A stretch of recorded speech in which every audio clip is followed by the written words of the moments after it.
नमस्कार दोस्तों, मैं रवि आहूजा बहुत लंबे समय के बाद आज फिर एक शानदार वीडियो के साथ आपके सामने हाजिर हूँ। अक्सर ऐसा होता है कि हम कोई कार्य शुरू करते हैं, हमें बहुत सारे लोगों से उम्मीद भी होती है कि वो हमारा साथ देंगे, लेकिन वो साथ देने की जगह सलाह देने लग जाते हैं। एक बार की बात है, एक पक्षी समुद्र से पानी भर करके किनारे पे ला करके छोड़ रहे थे और बार बार ये कार्य करता देख उन्हें एक पक्षी ने उनसे जिज्ञासावश पूछ लिया कि आप ऐसा क्यों कर रहे हैं। तो उन पक्षी जी ने बताया कि समुद्र ने मेरे बच्चों को खा लिया है, अब मैं इस समुद्र को सुखाकर ही मानूंगा।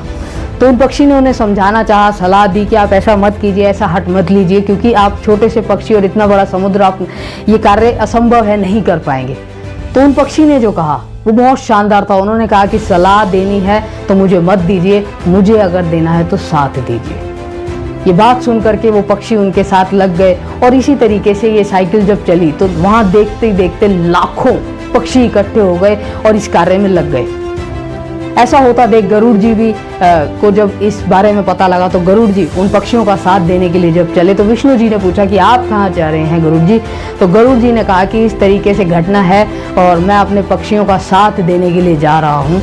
तो विष्णु जी ने उन्हें समझाया कि आप किस तरीके के कार्य के लिए जा रहे हैं, ये तो लगभग असंभव है। इतने छोटे छोटे पक्षी चाहे कितनी भी बड़ी संख्या में क्यों ना इकट्ठे हो जाएं, समुद्र नहीं सुखा सकते, और आप इस कार्य के लिए जा रहे हैं, हमारे पास और भी बहुत सारे कार्य हैं। तब गरुड़ जी ने विष्णु जी से कहा कि हे प्रभु, अगर देना है तो साथ दीजिए, सलाह की आवश्यकता बिल्कुल भी नहीं है, अगर आप चाहें तो आप साथ चल सकते हैं, नहीं तो मैं तो जा रहा हूँ। विष्णु जी को लगा कि अगर गरुड़ जी चले गए तो मेरे सारे कार्य अटक जाएंगे, और इसीलिए विष्णु जी उनके साथ जब जाने लगे तो विष्णु जी को आता देख पहले ही समुद्र डर गया और समुद्र ने उन पक्षी के बच्चे वापस लौटा दिए। यानी कि ऐसा अक्सर होता है हमारे साथ भी, हमें बहुत सारे लोग सलाह देते हैं किसी कार्य को करने या ना करने के लिए, लेकिन हमारा डिसीजन हमारे पास होना चाहिए। हो सकता है शुरू में कार्य असंभव लगे या असंभव भी हो सकता है हमारा जो कार्य है वो एक पागलपन के दर्जे में जरूर आता हो, लेकिन जब बच्चों की जान की बात आ जाए क्या कोई माँ बाप पीछे हटेंगे? नहीं, हटना भी नहीं चाहिए, क्योंकि जब बच्चे माँ बाप का पैर छूते हैं तो कहीं ना कहीं उन्हीं में भगवान देखते हैं। तो बच्चों के लिए तो भगवान पेरेंट्स ही हुए, और भगवान भी कभी स्वयं उतर करके नहीं आते। भगवान तब ही आपका साथ देते हैं जब आप खुद अपने डिसीजन पे खड़े उतरते हैं और लड़ने का साहस करते हैं। और दूसरी चीज, भगवान स्वयं हमारे अंदर है, उन्हें पहचान करके ही हमें खुद को इतना ताकतवर तो बनाना चाहिए कि हम अपने परिवार के लिए, चाहे उनकी ज़रूरतें हों, चाहे उनके जीवन रक्षा की बात हो, कम से कम हम उस लड़ाई को लड़ सकें। और ऐसा करने पर ज़रूर भगवान भी हमारा साथ देते हैं। कितने सारे पक्षी वहाँ पर इकट्ठे हुए उनकी बात सुन करके, और इसी कॉज में जुड़ने की वजह से उनको भी भगवान के दर्शन हो गए।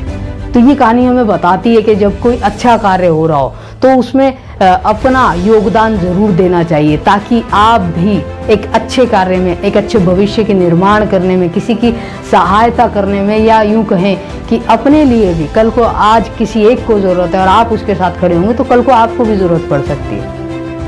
तो इस तरीके से हमें संगठित रहने की भी बहुत ज़रूरत होती है। तो एक दूसरे का साथ ज़रूर दीजिए, अच्छे कार्यों के लिए खड़े ज़रूर होइए, और स्वयं पे विश्वास रखिए, स्वयं पे निष्ठा रखिए, भगवान पे निष्ठा रखिए, और किसी भी अच्छी लड़ाई को लड़ने से कभी पीछे मत हटिए, क्योंकि आपके अंदर भगवान छुपे हैं। और जब आप किसी सही कार्य को करने के लिए लड़ाई लड़ते हैं या कोई डिसीजन लेते हैं तो भगवान भी आपका साथ देते हैं, लेकिन भगवान उसका साथ कभी नहीं देते जो अपनी लड़ाई लड़ने के लिए दूसरों का इंतज़ार करते रहते हैं। तो सिंपल सा है, जब भी आप इस तरीके का कुछ देखें, किसी को परेशान देखें या किसी की मदद करने का मौका मिले तो ज़रूर करें। और जब अपने ऊपर भी बात आए तो बिना इधर उधर देखे ज़रूर अपने लिए लड़ने का साहस रखें, क्योंकि भगवान हमारे अंदर ही है और इतना विश्वास तो हमें ज़रूर करना होगा।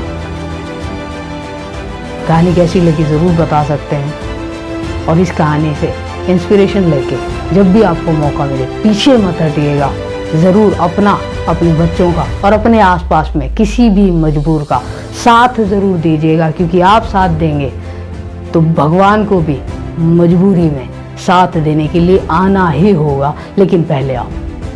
Thank you so much.